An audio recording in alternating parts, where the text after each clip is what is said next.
राष्ट्रीय panchayat news. Mafia Mukhtar Ansari की मौत के बाद कई तरह की चर्चाओं का बाजार गर्म है।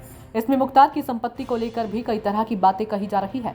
असल बात तो यह है कि मुख्तार ने अपराध की दुनिया के रास्ते अकूत दौलत बनाई थी।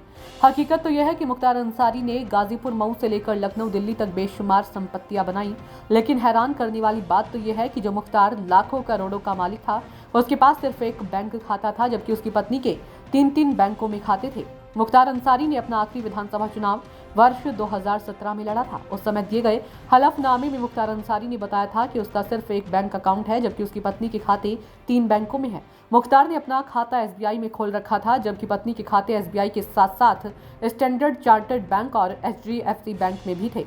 इसी तरह अपने हलफनामे में उसने बताया था कि उसके बच्चों के खाते आईसीआईसीआई बैंक और ओरिएंटल बैंक ऑफ कॉमर्स में है। चुनावी हलफनामे के मुताबिक मुख्तार और उसकी पत्नी के पास संयुक्त रूप से 3 करोड़ 23 लाख रुपए की कृषि भूमि थी, तो 4 करोड़ 90 लाख रुपए की गैर कृषि भूमि थी। इसके अलावा 2017 में दिए गए ब्यौरे के अनुसार गाजीपुर से लखनऊ तक उसकी कई कमर्शियल बिल्डिंग्स होने की बात कही गई थी, जिनकी कीमत उस समय 12 करोड़ 45 लाख रुपए बताई गई थी। इसके अलावा दूसरी कई अन्य प्रॉपर्टीज के बारे में भी बताया गया था, जिनकी कीमत 1 करोड़ 70 लाख रुपए थी। मुख्तार ने तब अपनी हलफनामे में बताया था कि उसके परिवार के पास कुल 72 लाख रुपए का सोना है। अभी सिर्फ सरकारी एजेंसियों के आंकड़े ही माने तो 2020 तक मुख्तार की 608 करोड़ रुपए से अधिक की संपत्तियों को या तो जब्त किया जा चुका था या ध्वस्त किया गया, जबकि चुनावी हलफनामे में उसने सिर्फ 21 करोड़ 88 लाख रुपए से अधिक की संपत्ति का दावा किया था। बता दें कि मुख्तार ने अपना आखिरी चुनाव जेल से ही लड़ा और जीत भी दर्ज की।